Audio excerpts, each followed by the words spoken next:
It is May 8th, 2001. My name is Michael Rosen for the Archive of American Television. We're conducting part 2 of Ed Bradley's interview in New York City. Well, when we left off, we were just starting to talk about 60 Minutes. So I just want to establish what it was like when you first arrived on this show. How did you come to work for 60 Minutes? I was working at CBS Reports. I had replaced Harry Reasoner at CBS Reports 2 years earlier. And when Walter Cronkite retired and Dan Rather was chosen to replace Walter Cronkite, there was a lot of speculation as to who would replace Dan on 60 Minutes. And I heard my name mentioned over a period of time, but no one ever approached me directly. Phil Scheffler, who was soon to become the senior producer, came down one day to have a conversation, but it didn't go beyond that. I read in the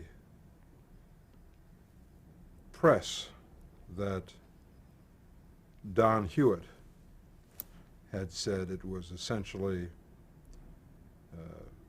me among a few other candidates, including Connie Chung, I think, at the time. And then I read that Don had said, if there is a better reporter than Ed Bradley, I'd like to know who it is. So I thought I had a pretty good chance at it. And after a while it became clear that I think that I was a front runner. At the same time, Roger Mudd, who had been Walter Cronkite's vacation replacement and holiday fill-in for so many years, and who had long expected to be the replacement when Cronkite retired, was really hurt that he was passed over in favor of Dan, although he always knew that was a possibility. And Bill Leonard at the time said to Roger Mudd that we understand your feelings, and we want you to stay at CBS, and we'd like you to take as much time off with pay as needed to decide what it is that you'd like to do. Shortly after that, I was at one of those show and tells that the networks put on. This one was in Los Angeles, in a room full of media critics, newspaper writers. I was on a panel, I think, with Andy Rooney, myself, and I forget who there was a vice president from CBS who was there, but I forget which one it was. And eventually the question got around to me in 60 Minutes, and Bob Chandler, that's who it was. Bob Chandler was the vice president. And I was asked by one of the newspaper television critics, we all hear that you're going to get the 60 Minutes job. What will happen if you don't? And I said, well, I'd like to get the same kind of deal Roger Mudd has. The next day they offered me the job. And I took it with some sense of fear and trepidation, because it had been a very successful broadcast. It had been, I think in the late 70s, the #1 television broadcast. Not the #1 news broadcast, but the #1 program in prime time in television. And my sense is that everything has a shelf life, particularly in television, and I wasn't sure how long the shelf life was for 60 Minutes. And I didn't want to be there when it was a sinking ship.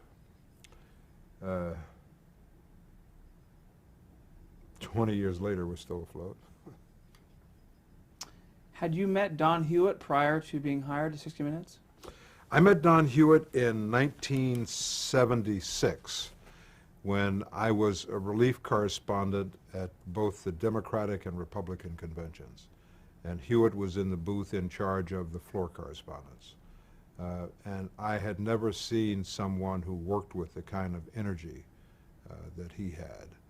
and it was an absolute eye-opener for me to just listen to Hewitt on the cans every night. I didn't get on the air very much because I was one of the relief correspondents. There were 4 principal correspondents on the floor, and I think I was backing up Dan Rather. Well, Dan never wanted to come off the floor, so I rarely got on. But I got to observe a lot, and I got to hear a lot. And 2 of the people who impressed me most were Mike Wallace, who was a correspondent, particularly at the Republican convention out in Kansas City, and Don Hewitt, who was running the floor correspondence, as I said. And it was just amazing watching the way that Don worked with people and the ideas that he constantly threw out and the way he challenged people to get things done. And he's still doing it here at 60 Minutes. Was the fact that Don Hewitt and Mike Wallace, among others, a part of this program a key to you taking the job? You know, I don't think it was a conscious decision that because Mike Wallace is here and because Don Hewitt is here that I'm going to take this job. I mean, they were more than anyone else 60 Minutes. I mean, Harry Reasoner had been here and had come back. Morley Safer had been here for a long time. And Dan Rather had had a successful run on 60 Minutes. But if there was one person in the public eye associated with 60 Minutes, it was Mike Wallace. And if there was one person, not so much in the public eye, but who was the person most responsible for the success of 60 Minutes, it was Don Hewitt. But that was something that was largely unknown to the public. Whereas everyone saw Mike's piece or Morley's piece or Harry's piece or Dan's piece at that time. They related it to each of those correspondents.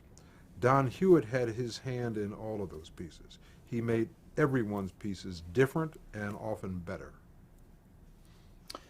If you could, can you describe the first month working here? What was it like walking into these offices? And if you were assigned a story right away, or whether you had the ability to look for your own story? One of the best things about working at 60 Minutes is that there is no assignment editor, and there never has been an assignment editor, at least during my time here. That we all have our own teams, and we're all responsible for coming up with story ideas. So I work, as do the other correspondents, with a team of producers, and it's the responsibility of everybody on the team to come up with story ideas. So there's no one at the front desk parceling out stories. If Mike gets this one, Morley, you get that one, Ed, this is yours. We all come up with our own story ideas and often fight over story ideas. It's a matter of who gets it first. My first few months at 60 Minutes were somewhat frustrating because I was shooting stories, but I wasn't on the air. Because Dan was leaving, I guess, at the end of the season, which would have been in May or so, to replace Cronkite. And we would go into repeats in the summer, so there would be no new stories on in the summer. I'm starting to shoot in April and May, but those stories aren't going to air until September. So I'm doing these stories, and the only person who is seeing them is Don Hewitt and the few people who are in the screenings, you know, the staff that goes through the approval process during the screenings. But nothing is on the air. So you shoot a story, and Don says it's great, but there's a big difference between seeing it in the editing room or seeing it in the screening room and seeing it on the air. So I had to wait till September to get my first story in the air. Just for the record, what year did you join 60 Minutes? I think it was a 1980-81 season. Talk about your relationship with Don Hewitt. Has it changed over the years significantly, or did you establish a clear relationship from the beginning? I think that the relationship has changed, but the core part of that relationship has stayed the same. Um, in that I have a tremendous respect for Don's ability to make my work better on the screen. I've never worked with anyone who, by the seat of his pants, can take a story and change it and make adjustments and drop things and add things to make the story more understandable and to make the story better. I think over the years I certainly have more understanding of what I do and how we do it than I did 20 years ago. I certainly think I have more confidence in my ability to do it. I never doubted my ability to do it, but I have more confidence today in my ability to do it. I know different ways to go about getting to the same destination. Whereas 20 years ago, I might have known one way to get to that point. Now I know several. But with Don, there's always been that acceptance on my part that he could make my work better. How would you describe Don Hewitt's editorial style? Don has a seat-of-the-pants editorial style. It's not something... I've seen these stories on idiot savants. In some sense, Don is almost like an idiot savant of television. He can't tell you how he does what he does, but he has an intuitive sense to look at something that's on the air and make it better, to know what works and what doesn't work.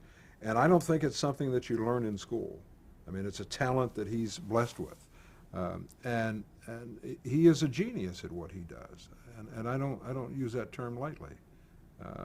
But I mean, he's been at this for more than 50 years in television, from its infancy through today. Many of the innovations in television can be traced back to Don Hewitt, including this program, 60 Minutes. His working style is well known. Is there anything that that not many people know about Don Hewitt? Something that you... Is he straight and narrow guy? What you see is what you get?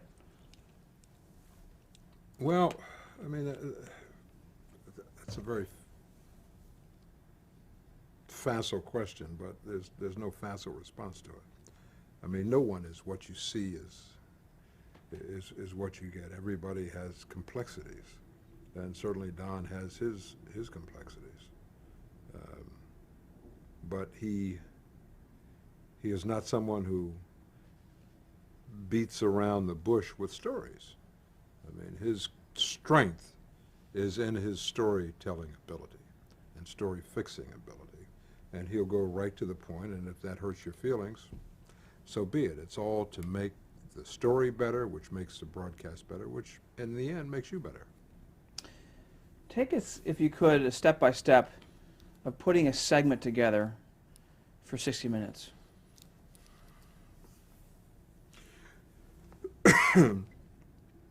The first step is coming up with a story.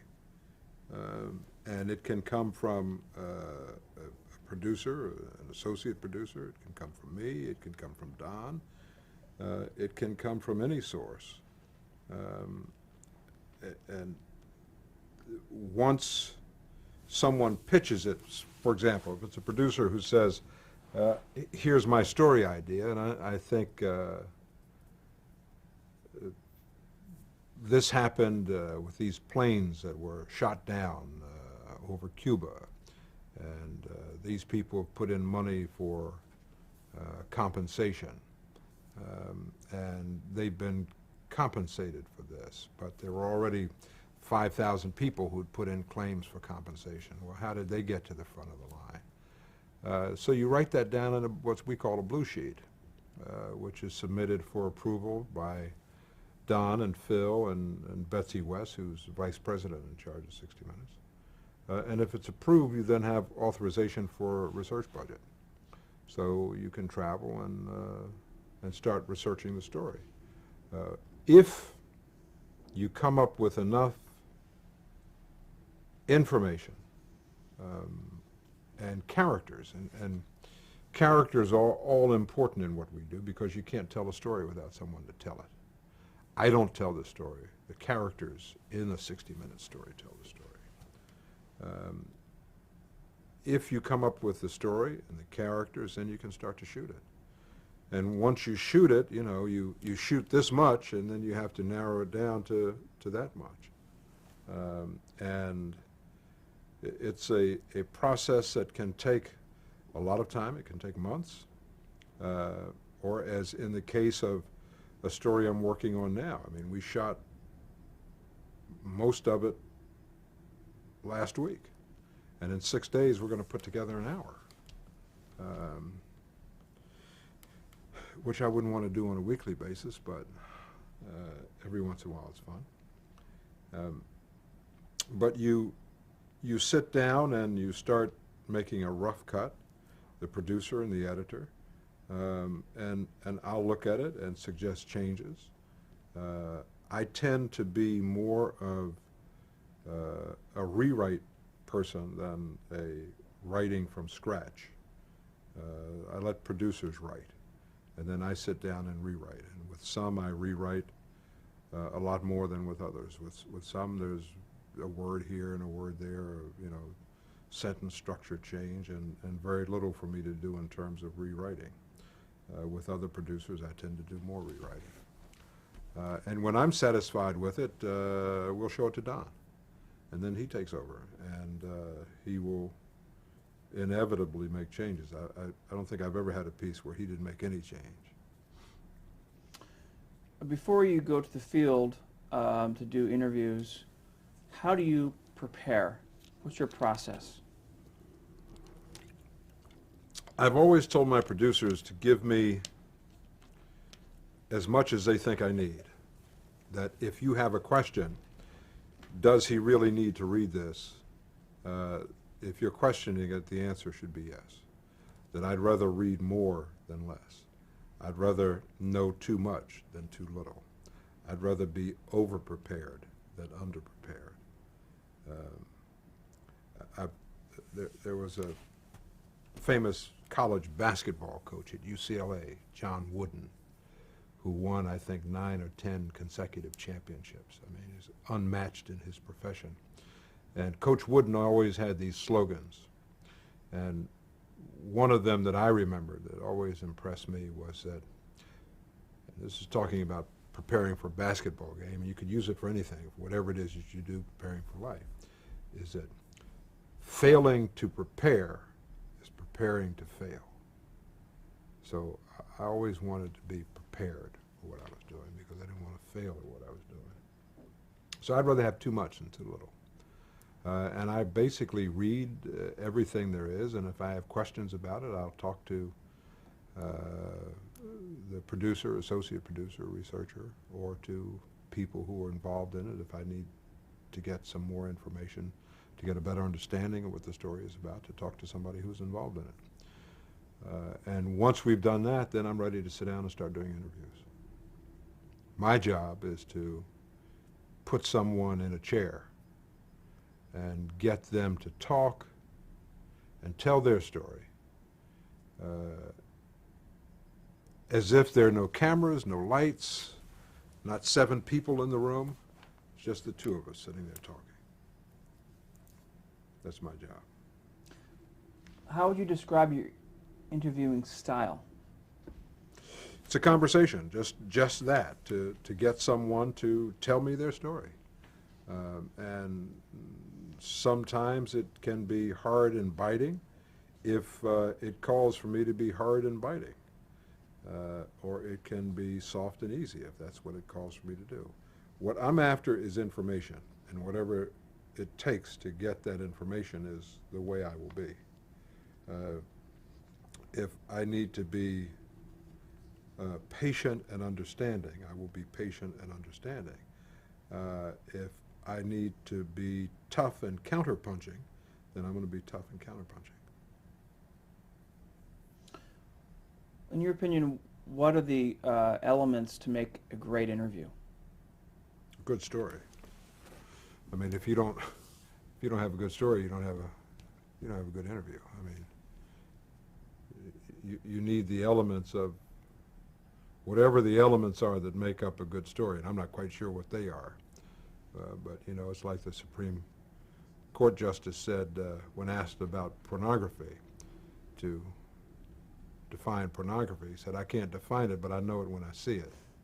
It's the same with a good story. I can't define it, but I know it when I see it. There's too many stories that you filed over the last 20 years to talk about all of them. But and I just want to, as we go through here, hit some of them. And we just talked about making a good story. There was one that aired in 1994 called Dirty Little Secret. And that's where a young Wyoming teenager had killed his father, who had abused him and his mother and his sister. And you did an interview as the teenager walked out of the courtroom. Do you remember that? What year was that? 1994. And it was a 19. I thought that was 84. I'm sorry, 84. You're correct. Yeah. 84. Yeah. Sorry. Yeah. Richard Jenke. Yes. Yeah, I remember the story. Tell us about that. The thing I remember about that story is that we were doing film in those days. It was before videotape at 60 Minutes. And you had each magazine on the camera lasted, I think, 11 minutes. Then you had to stop, make sure you didn't have a hair in the gate, load another, put another magazine, start over again. As opposed to videotape where you can talk for 30 minutes or even an hour without stopping. You had 11 minutes. There were times when I would ask Richard Jenke a question, and there would be a minute of silence, a minute and a half of silence. And I think a mistake that too many interviewers make is that they're not comfortable with silence, and they will rush in to fill the void instead of just sitting back and letting the person you're interviewing fill that void. And if it takes time, you have to be patient enough to take that time. I mean, for me, it was one of the most riveting interviews that I've done in 20 years at 60 Minutes. And I can remember sitting there listening to the film going through the gate on this camera and realizing that a minute had passed, a minute and a half, maybe 2 minutes, and there had been no answer. And just sitting there waiting for him to say something. But when he said it, boy, it was amazing. And I just had to take the silence there. Of course, I can edit out the silence in the finished piece. But if I don't allow him that silence during the interview, I'm not going to get what came at the end of that silence. If I filled up that space and tried to push him or pull that out of him, I wasn't going to get what I eventually got. We contacted him last year we do what are called 60 Minutes Classics on 60 Minutes too.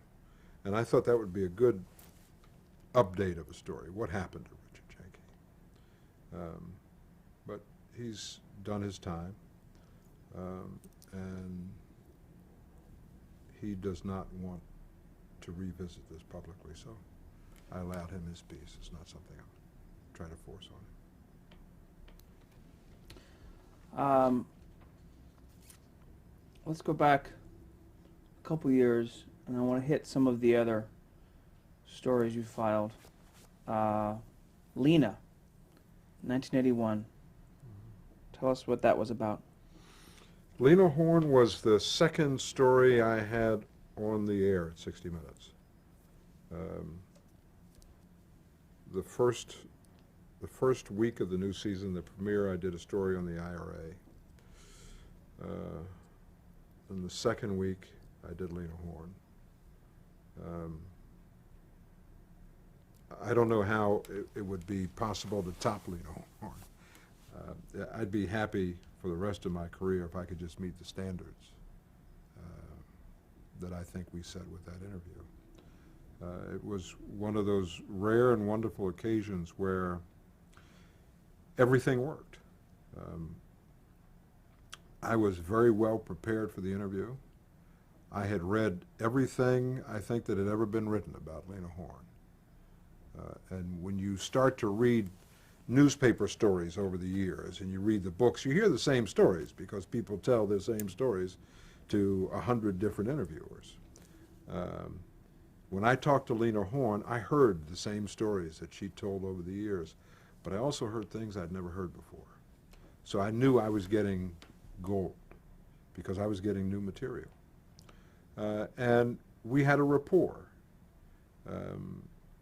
I think she trusted me. And in that trust, she allowed herself to be vulnerable and to open up and expose herself. And that was what made that such a wonderful story, was her willingness to be vulnerable and to talk about things that were painful to her. And it was just, we really had a nice rapport. I mean, I can remember when we shot a sequence in Central Park, and when we had finished the interview, and I was walking her back to the car that was waiting to take her back to the hotel where she lived, and the cameraman said, "I got a great shot of you and Lena holding hands." Oh, wow.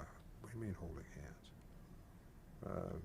It had happened so naturally, I wasn't even aware of it, but I was helping her across a cobblestone path, and I had her arm, and I had her hand and arm, and when we passed the cobblestones, we just walked hand in hand. I mean, it was just such a natural thing to do. And I had been totally unaware of it.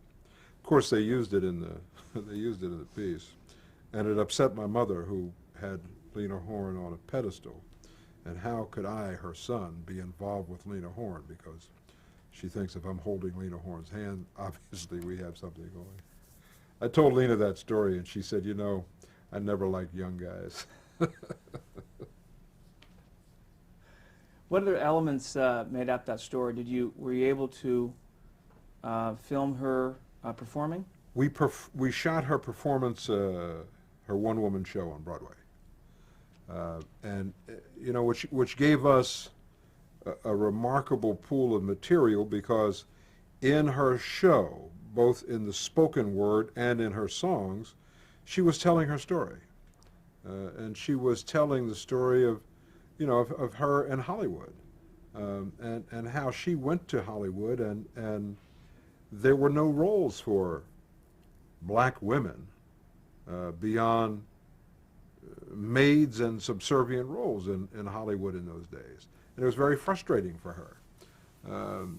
I mean, there was one story she told about, I think it was William Wyler, who wanted to put her in a movie, but she was too fair. So they went to Max Factor and asked Max, at his makeup company, to make up a foundation powder, as Lena put it, that would make her look more colored. And she said they did, and they put it all over Ava Gardner. So Ava Gardner got the role. And that, from that piece, you won your first Emmy. Certainly. That was my first Emmy? I don't. It's certainly, if it was my first Emmy, it's probably my most treasured Emmy, but not so much because it was the first, but because it was Lena. I'll take a break. Mm-hmm.